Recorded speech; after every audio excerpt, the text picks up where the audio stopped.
আমাদের মাঝে আসতে পারেন এবং আগামী সংসদ নির্বাচনে আপনাদের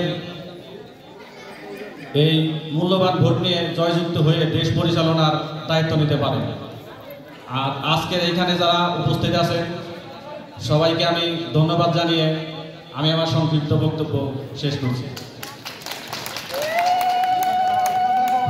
ধন্যবাদ জনাব মোহাম্মদ আব্দুল হালিম সাহেবকে।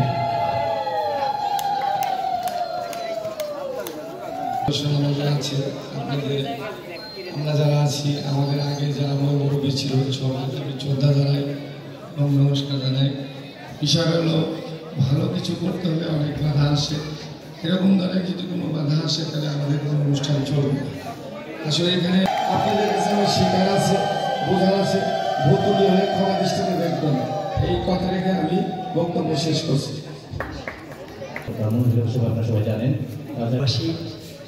এবং দূর দূরান্ত হইতে আগত আমার মুরব্বীরা, আমার এই অনুষ্ঠানে আমরা যারা আছি এবং আমাদের স্বেচ্ছাসেবক কমিটি আছে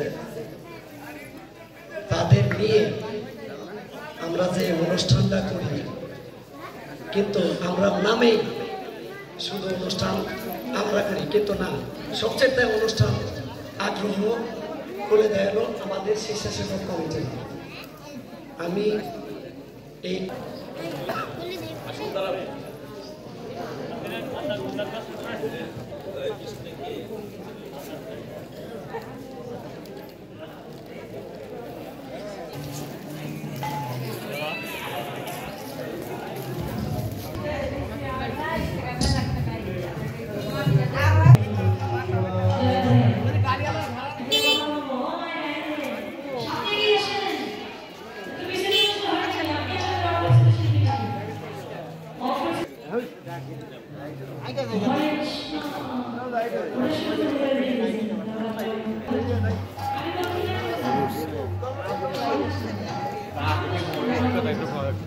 ভালো